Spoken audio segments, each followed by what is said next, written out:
دیتا ہوں خطاب کے لیے جناب حضرت علامہ مولانا ندیم حسین قادری صاحب کو کہ وہ آئیں اور اپنے خصوصی خطاب سے ہمارے دلوں کو مسرور فرمائیں۔ نعرہ تکبیر، نعرہ رسالت، نعرہ رسالت، نعرہ حیدری، نعرہ تحقیق، حق جاریہ۔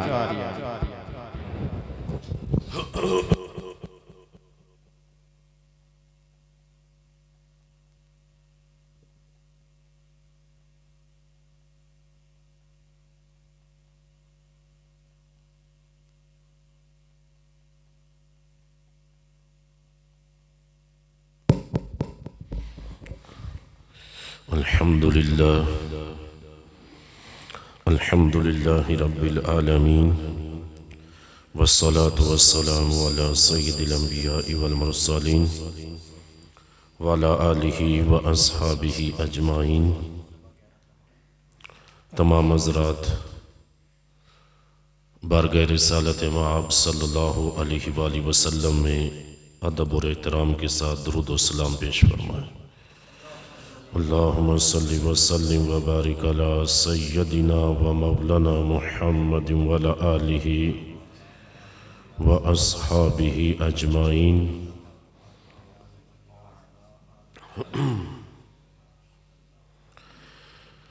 سب سے پہلے مالک ارض و سما اللہ رب العزت کی بارگاہ میں دعا ہے کہ مالک کائنات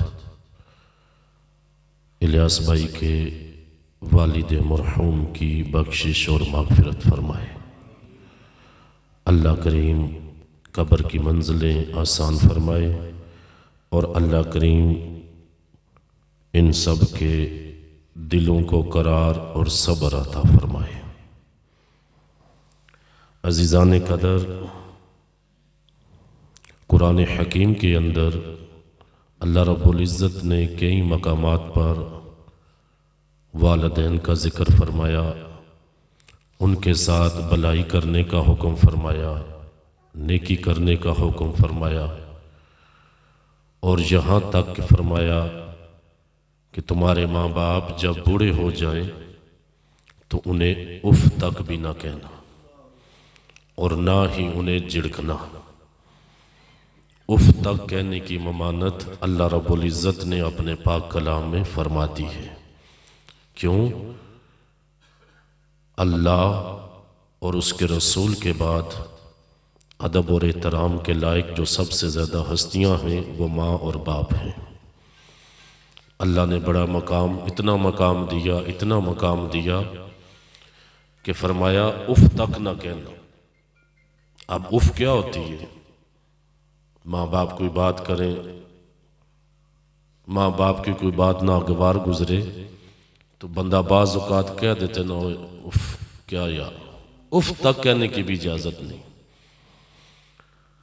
تو یہ مقام و مرتبہ اللہ رب العزت جل جلالہ کے نزدیک۔ پھر نبی رحمت شفیع امت صلی اللہ علیہ وآلہ وسلم کے فرامین کو ہم دیکھیں تو ماں باپ کے بارے میں بڑی سخت تاکید فرمائی۔ اور دو گناہ ایسے ہیں، انسان گناہ کرتا ہے، برائیاں کرتا ہے، اللہ کی ذات ستار ہے، پردہ رکھتی ہے۔ اگر لوگوں میں ظاہر فرما دے تو ہم ایک دوسرے کو منہ دکھانے کے قابل نہ رہیں۔ وہ ستار ہے، وہ پردہ پوشی کرتا ہے۔ لیکن دو گناہ ایسے ہیں کہ اللہ رب العزت جل جلالہ ہاں پردہ پوشی کرتا ہے، بندہ معافی مانگے معاف بھی کرتا ہے، اور آخرت میں یا بندہ معافی نہ مانگے تو آخرت میں سزا دیتا ہے یا معاف کر دیتا ہے، اس کی مرضی۔ لیکن دو گناہ ایسے ہیں کہ جن کی سزا آخرت میں تو ملے ہی گی، مگر دنیا کے اندر بھی اللہ ان دو گناہوں کی سزا دیتا ہے۔ ایک گناہ ہے زنا کرنا، اور دوسرا گناہ ہے ماں باپ کی نافرمانی کرنا۔ یہ دو ایسے بڑے جرم ہیں کہ جن کی سزا اللہ دنیا میں بھی دیتے ہیں۔ عزیزان قدر، ایک بیٹے نے باپ کو تھپڑ مار دیا۔ ماں باپ کی بدتمیزی یا ماں باپ کی نافرمانی تو جرم ہی ہے نا، تھپڑ مارنا تو بہت آگے کی بات ہے۔ تو وہ حاضر ہوئے اور کہا کہ امیر المومنین میرے بیٹے نے مجھے تھپڑ مارے۔ تو آپ نے فرمایا تو نے بیٹے کی تربیت کیسے کی؟ کیا بیٹے کو دین سکھایا؟ کیونکہ یہ دین ہے جو بتاتا ہے کہ تمہارے ماں باپ کون ہیں، تمہارے ماں باپ کا مقام و مرتبہ کیا ہے، یہ دین ہے۔ کہا نہیں حضور ایسی تو کوئی بات نہیں۔ تو فرمایا پھر تیرے بیٹے کا قصور نہیں، قصور تیرا اپنا ہے۔ تو عزیزان قدر، ماں باپ اللہ رب العزت کی بہت بڑی نعمت ہے، اور ایسی نعمت ہے کہ ان کا بدل کوئی نہیں۔ باپ نہیں ملتا دوسرا، نہ دوسری ماں ملتی، کوئی ان کا نعم البدل نہیں۔ تو اگر ہم چاہتے ہیں کہ ہمارا بڑھاپا، ہماری زندگی اچھی گزرے، اولاد ہماری فرما بردار ہو، اولاد ہماری بات مانے، اولاد ہمارا آخر میں سہارا بنے، ہمیں پلکوں پہ بٹھائے، اولاد ہم سے محبت سے پیش آئے، تو خدا کے لیے اپنے بچوں کو دین کے قریب کرو، دین سے دور مت کرو۔ مسجد کے قریب کرو، مدارس کے قریب کرو۔ یہ بات مت کہیں کہ ہمارا بچہ مولوی بن جائے گا، یہ بات کر کے ہم کتنی بڑی گستاخی کرتے ہیں، اندازہ ہے آپ؟ مولوی بن جائے گا، مولوی کیوں کہتے ہیں کہ چہرے پہ داڑھی بنا لے گا، نمازی بن جائے گا؟ تو یہ تو سوچیں وہ چہرے پہ داڑھی کیوں سجا رہا ہے، کس وجہ سے سجا رہا ہے؟ اس لیے چہرے پہ داڑھی رکھ رہا ہے کہ اس کے نبی نے داڑھی رکھی ہے، داڑھی رکھنے کا حکم دی ہے۔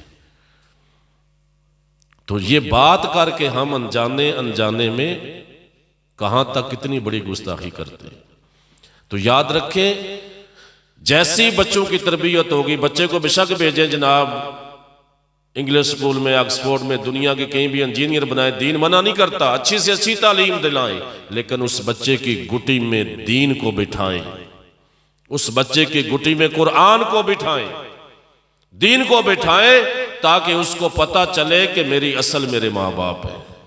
وہ ڈاکٹر بھی بن جائے، وہ انجینئر بھی بن جائے، وہ سائنٹسٹ بھی بن جائے، لیکن اس کو پتہ ہو کہ میری اصل میرے ماں باپ ہیں۔ ماں باپ کے آگے آنکھ نہیں اٹھانی۔ تو عزیزان قدر، ان کے والد مرحوم دنیا سے چلے گئے۔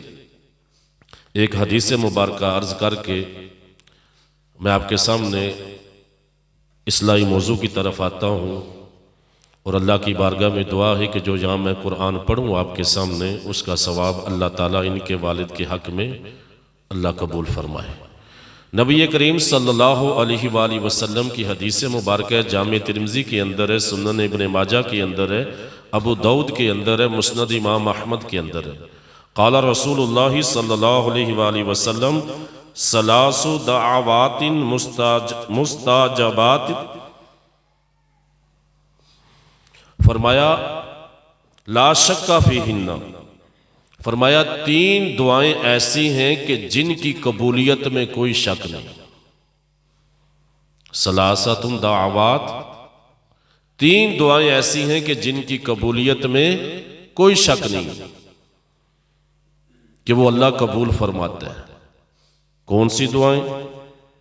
ارشاد فرمایا دعوت المظلوم، ایک مظلوم کی دعا، مظلوم جس پہ ظلم کیا جاتا ہے، تو اس لیے کہتے ہیں نا کہ کسی پہ ظلم نہیں کرو۔ مظلوم جو ہوتا ہے بظاہر ہمیں نظر آتا ہے کہ جناب اس کا کوئی والی وارث نہیں، لیکن اس کا اللہ والی وارث ہوتا ہے۔ تو وہ اگر ہاتھ اٹھا دے نا تو اس کی آہیں جو ہے نا وہ عرش کو بھی چیر دیتی ہیں۔ تو کسی پہ ظلم مت کریں، کسی پہ ظلم مت کریں۔ مظلوم سب سے طاقتور ہے کہ اس کے ساتھ اس کا رب ہے۔ فرمایا دعوت المظلوم، ایک مظلوم کی دعا، اس کی قبولیت میں کوئی شک نہیں۔ اور دوسرا فرمایا ودعوت المسافر، اور مسافر کی جو دعا ہے وہ بھی قبول ہوتی ہے۔ اور تیسرے نمبر پہ فرمایا ودعوت الوالد علی ولدہ، اور فرمایا کہ باپ کی دعا بیٹے کے حق میں جو باپ دعا کرتا ہے اس کی قبولیت میں بھی کوئی شک و شبہ نہیں۔ تو یہ 3 دعائیں ایسی ہیں کہ جن کی قبولیت میں کوئی شک و شبہ نہیں ہے۔ تو عزیزان قدر، ماں ہو باپ ہو، یہ رشتے انمول رشتے ہیں کہ جن کا نعم البدل کوئی نہیں۔ اور آج کل کا اکثریت آپ دیکھتے ہوں گے جناب، آج کل تو سوشل میڈیا کا زمانہ ہے، ویڈیو بھی دیکھ، فلاں نے باپ کو مارا، فلاں باپ کو نیچے لٹا کے مار رہے ہیں، فلاں نے قتل کر دیا، جداد کے پیچھے 2 بیٹے ہوئے باپ کو مار رہے ہیں۔ تو یہ قصور والدین کا بھی ہے کہ والدین اپنے بچوں کو بچپن کے اندر جب ان کے اختیار میں تھے، باپ نے سپنے دیکھے بیٹا انگلش پڑھے، انگلش سکول میں جائے، اعلیٰ سے اعلیٰ تعلیم حاصل کرے، لیکن باپ کے اندر سب سے بڑی خامی کیا تھی کہ وہ باپ بھول گیا کہ میں نے اس بیٹے کو دین بھی سکھانا ہے، میں نے اس کو دین بھی سکھانا ہے، جو دین سے بتائے گا کہ تیرے ماں باپ تیری اصل ہے، تو دنیا میں کہیں بھی چلا جائے تیرے ماں باپ کا مقام و مرتبہ سب سے افضل والا ہے۔ اور ایک واقعہ تفسیر قرطبی کے اندر امام قرطبی رحمۃ اللہ تعالیٰ نے لکھا ہے، اور اس کے اندر ایسے اشعار ہیں کہ پڑھ کے جگر چاک ہو جاتا ہے کہ ایک نوجوان اللہ کے پاک رسول کی بارگاہ میں حاضر ہوتا ہے، عرض کرتا ہے یا رسول اللہ صلی اللہ علیہ وسلم، میرا مال ہے، میری مال و دولت میرا باپ اڑا جاتا ہے، کھا جاتا ہے، میں کماتا ہوں تو میرا باپ اڑا دیتا ہے، کھاتا ہے۔ تو نبی کریم صلی اللہ علیہ وسلم نے فرمایا ٹھیک ہے، تمہارے باپ کو بلاتے۔ تو جب اس باپ کو اللہ کے رسول صلی اللہ علیہ وسلم کا بلاوا پہنچا نا، تو وہ اس باپ کی کنڈیشن بڑی عجیب تھی، دل رنجیدہ ہو گیا، دل میں غم تھا کہ میرا بیٹا، اس نے اللہ کے رسول کی بارگاہ میں شکایت کی کہ میں کماتا ہوں، میرا باپ میرا مال کھا جاتا ہے، اڑا دیتا ہے۔ تو عرب کے اندر آپ کو پتہ ہے وہ ایسا معاملہ خوشی کا معاملہ ہو یا غمی کا معاملہ ہو تو ان کی گٹی میں شاعری ہے۔ دنیا کے اندر جتنے عربوں کے اندر شاعر پیدا ہوئے نا، فی البدی فصیح و بلی، ایسا شاعر دنیا میں اتنے نہیں۔ تو ایسے معاملے پہ وہ شاعری کہتے تھے، شاعری کے اندر اپنے دکھ درد کا اظہار کرتے تھے۔ تو وہ اب اللہ کے پاک رسول کی بارگاہ کی طرف آ رہے ہیں، رنجیدہ بھی ہیں، اور ذہن کے اندر وہ اشعار سوچ رہے ہیں کہ جو معاملہ ان کے بیٹے نے کیا، ابھی وہ رستے میں ہے۔ دوسری طرف امام قرطبی لکھتے ہیں کہ اللہ کے رسول کی بارگاہ میں آپ کو اطلاع دے دی گئی کہ یا رسول اللہ فلاں بندہ جبریل آ گئے، کہا کہ آپ کی بارگاہ میں آ رہا ہے، آپ اس کا معاملہ بعد میں سنیے گا، پہلے کہیے گا کہ جو اشعار ذہن میں سوچے نا وہ اشعار پہلے بیان کرو۔ تو جب اللہ کے رسول کی بارگاہ میں حاضر ہوئے، بیٹا بھی تھا، باپ بھی آ گیا، تو نبی رحمت صلی اللہ علیہ وسلم نے فرمایا تم اپنا معاملہ بعد میں بیان کرنا، پہلے وہ اشعار تو بیان کرو جو تم رستے میں سوچتے آ رہے تھے۔ تو وہ صحابی رو پڑے، کہا یا رسول اللہ میں نے تو ابھی ذہن میں سوچا تھا، اور آپ کو اطلاع بھی دے دے گی، آپ کو پتہ بھی چل گیا۔ فرمایا وہ اشعار سناؤ۔ تو وہ عربی کے اندر اشعار ہیں، تو جس کا ترجمہ جو میں مختصر آپ کے سامنے رکھوں گا، عربی اشعار بھی اگر پڑھے تو وہ جو نا وقت زیادہ لگ جائے گا۔ تو عربی اشعار کے اندر وہ جو رستے میں سوچتے آ رہے تھے نا، تو وہ ایک باپ کا دکھ تھا، ایک باپ کی کڑن تھی بیٹے کے بارے میں کہ ایک باپ اپنی اولاد کے لیے کیا کچھ کرتا ہے، اور اولاد جب جوان ہو جاتی ہے تو پھر ان کا معاملہ کیا ہوتا ہے۔ تو وہ عربی اشعار کے اندر کیا تھے، وہ کیا کہتے ہیں، کہتے ہیں میرے بیٹے جس دن تو پیدا ہوا ہماری محنت کے دن تبھی سے شروع ہو گئے تھے، تو روتا تھا ہم سو نہیں سکتے تھے، تو نہیں کھاتا تو ہم کھا نہیں سکتے تھے، تو بیمار ہو جاتا تو تجھے لیے لیے کبھی کسی طبیب کے پاس، کبھی کسی طبیب کے پاس، دن ہو یا رات تجھے لیے گھومتے تھے کہ تو ٹھیک ہو جائے، تو کہیں مر نہ جائے۔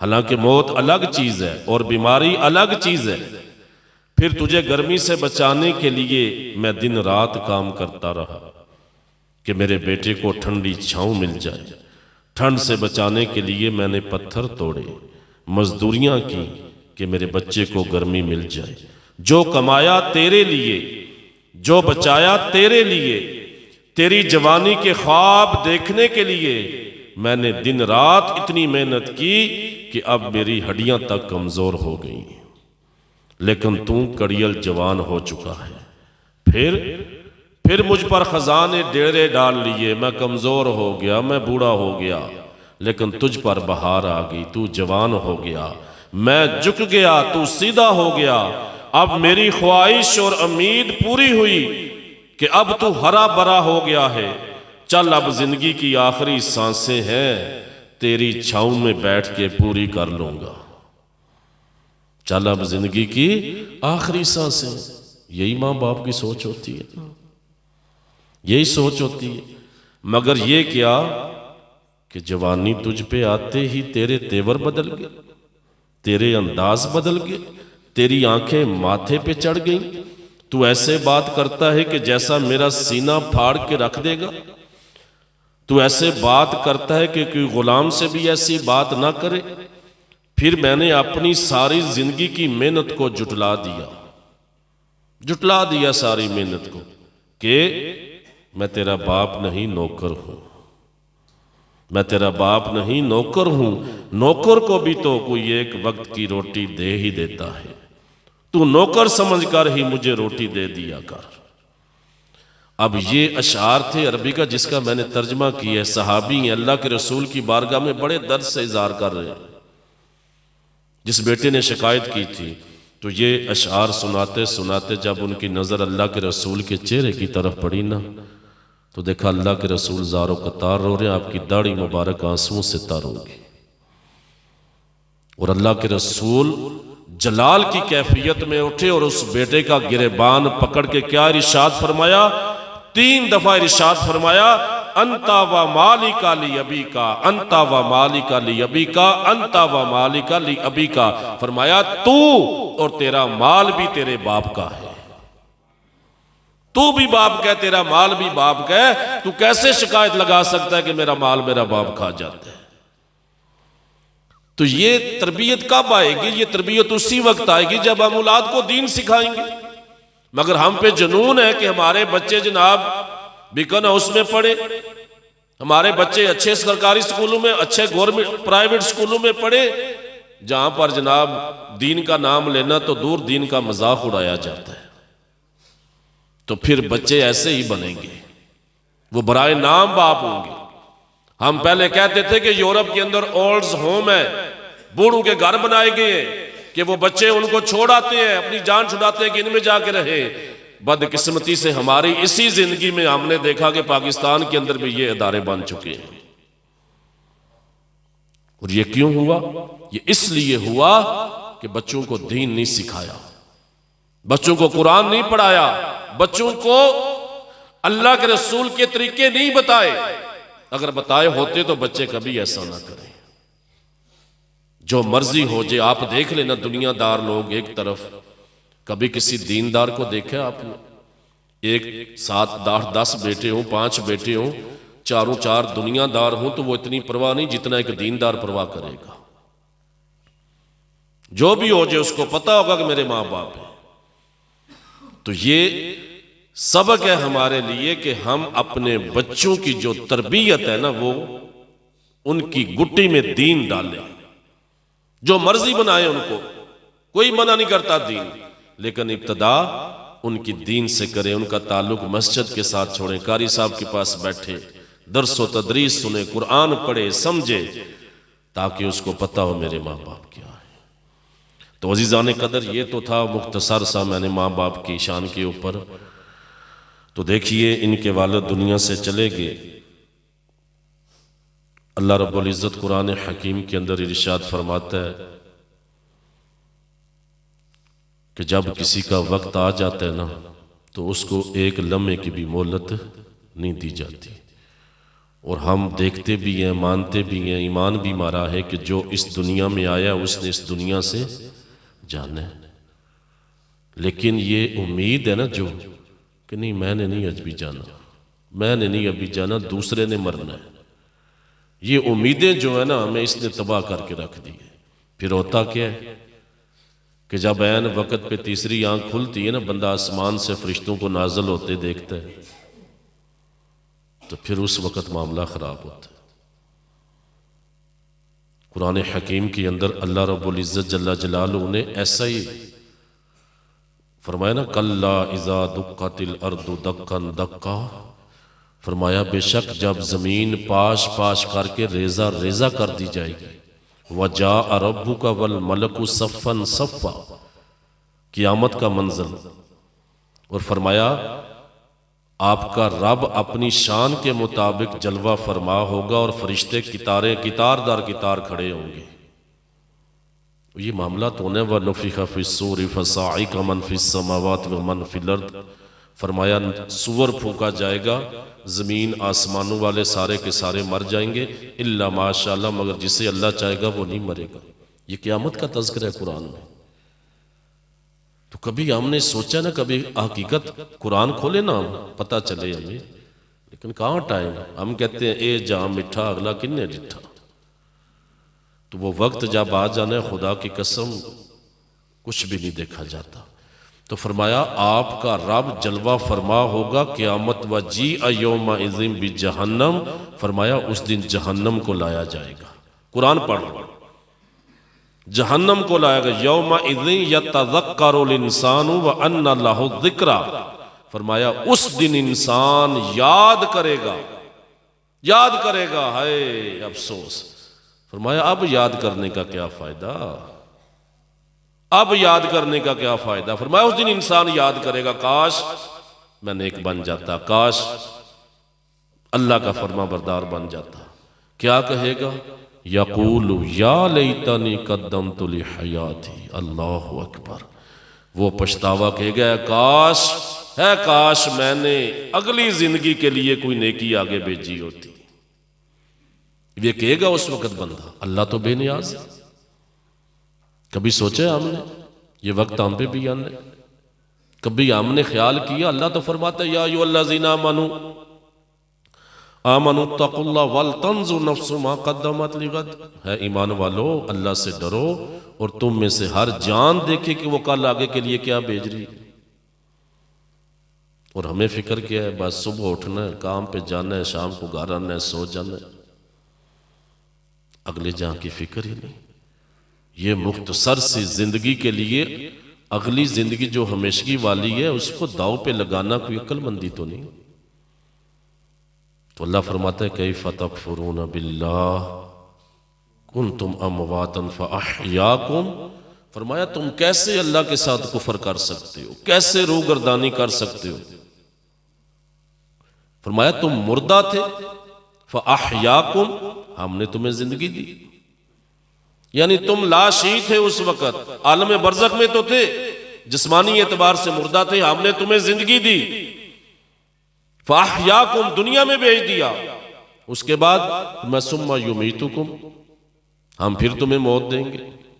یہ جو موت آئی مجھے آئے گی، آپ کو آئے گی، بہر الہ اس کے بعد کیا ہوگا؟ مر کے مٹی میں مل جائیں گے، ختم ہو جائے گا سب کچھ؟ فرمایا نہیں، ثم یحییکم، فرمایا پھر تمہیں زندہ کریں گے۔ پھر کیا ہوگا مالک؟ زندہ کرنے کے بعد کیا ہوگا؟ ثم الینا ترجعون، فرمایا پھر تم ہماری بارگاہ میں لوٹائے جاؤ گے۔ تو یہ زندگی کے مرحلے ہیں، یہ سمجھیں کہ یہ موت خاتمہ نہیں ہے عزیزان قدر، یہ موت مٹی میں مل جانا نہیں ہے۔ زندگی کی ابتدا ہمارے پیدا ہونے سے نہیں ہوئی اور زندگی کی انتہا ہمارے مرنے سے نہیں ہوگی، زندگی پیدا ہونے سے پہلے کی چلی آ رہی ہے اور زندگی اس موت کے بعد بھی آگے تک جا رہی ہے۔ موت صرف ہم کہتے ہیں انتقال ہو گیا، انتقال کا مطلب منتقل ہونا۔ تو یہ زندگی کے مرحلے ہیں۔ اللہ فرماتے ہیں ہم نے تمہیں پیدا کیا، کنتم امواتا، تم مردہ تھے، فاحیاکم، تمہیں زندگی دی، ثم یمیتکم، پھر تمہیں ماریں گے، ثم یحییکم، پھر تمہیں زندہ کریں گے، ثم الیہ ترجعون، پھر تم ہماری بارگاہ میں لوٹائے جاؤ گے۔ تو یہ اس کے لیے ہمیں سوچنا چاہیے، جس طرح ہمارے آج بزرگ چلے گئے، کل چلے گئے، پرسوں ان کا وقت آ چکا تھا، دکھ ہے، تکلیف ہے، اللہ صبر دے انہیں، لیکن ہم کیا کر سکتے؟ یہ اللہ کا نظام ہے، اور اللہ کی عزت کی قسم آپ کا میرا یہ وقت لکھا ہوا ہے۔ دنیا میں آنے سے پہلے ہم یہ وقت لکھوا کے آئے ہیں کہ ہم کب مریں گے۔ 4 مہینے کا بچہ جب ہوتا ہے نا ماں کے پیٹ میں روح پھونکی جاتی ہے تو اسی وقت موت کا وقت لکھ دیا جاتا ہے، اور ہم ایسے مگن ہیں دنیا میں، ہمیں نہ آگے کی نہ ادھر کی نہ ادھر کی، جو من چاہ وہ کرتے ہیں۔ تو یہ خدا کی قسم بے وقوفی ہوگی اگر ہم اس دنیا کے لیے جو سمندر میں پانی ایک قطرے کی مثل ہے یہ زندگی، اور اخروی زندگی جہاں ہمیشہ نعمتیں ہیں، ہمیشہ زندگی ہے، اس کو داؤ پہ لگائیں تو ہم عقل مند نہیں۔ آج ہمیں اپنی فکر نہیں، ہمیں دوسروں کی فکر ہے۔ آج ہم اپنا نہیں سوچتے، دوسروں کے بارے میں سوچتے ہیں کہ فلاں ایسا ہے فلاں ایسا ہے، دوسرے کی طرف انگلی اٹھاتے ہیں، اپنی طرف ہوش نہیں۔ کیا بنے گا؟ موت بھی آنی ہے، جانا بھی ہے دنیا سے، اللہ کی ذات کی بارگاہ میں حاضر بھی ہونے۔ خالق کائنات اللہ رب العزت ارشاد فرماتا ہے نا، قل ان الموت الذی تفرون منہ فانہ ملاقکم ثم تردون الی عالم الغیب والشہادہ فینبئکم بما کنتم تعملون۔ فرمایا حبیب آپ فرما دیجئے یہ موت جس سے تم چاہتے ہو کہ فرار ہو سکے، فَإِنَّهُ مُلَاقِكُمْ، فرمایا نہیں ہو سکتے، یہ تمہیں آ کے تم سے ملاقات کرے گی، ملے گی تمہیں، پھر اس کے بعد تم لوٹائے جاؤ گے اس ذات کی طرف جو ہر چھپے ظاہر کو جاننے والی، فَيُنَبِّئُكُمْ، پھر وہ تمہیں خبر دے گا، بتائے گا کیا؟ فرمایا جو کچھ تم دنیا میں کرتے رہے، ہر چیز آواز۔ تو اللہ کریم ہمیں فکر آخرت کی توفیق عطا فرمائے، اور اللہ کریم ہمیں اپنے والدین کا ادب اور احترام کرنے والا بنائے۔ جن کے والدین دنیا سے چلے گئے ان کے لیے والدین کی سب سے بڑی خدمت یہ ہے کہ وہ ان کی قبر پہ حاضری دیا کریں، ان سے ملاقات کیا کریں جا کے، اور وہاں پر قرآن پڑھا کریں، ان کے لیے دعا کیا کریں کہ والد کی بھی دعا بیٹے کے حق میں قبول ہوتی ہے، اور جو بیٹا بھی دعا کرتے ہیں نا، اب دیکھیں نمازی بن جائے، ہر نماز میں ماں باپ کے لیے دعا رکھی ہے اللہ نے، رب اجعلنی مقیم الصلاۃ ومن ذریتی ربنا اغفر لی ولوالدی۔ ہر نماز کے اندر اللہ نے ماں باپ کے لیے دعا رکھی ہے، اتنا مقام و مرتبہ ہے۔ تو نمازی بنیں گے تو ان کے لیے بھی دعا ہوتی رہے گی۔ اللہ کریم عمل کی توفیق عطا فرمائے، اللہ کریم ہمارے الیاس بھائی کے والد کی بخشش اور مغفرت فرمائے۔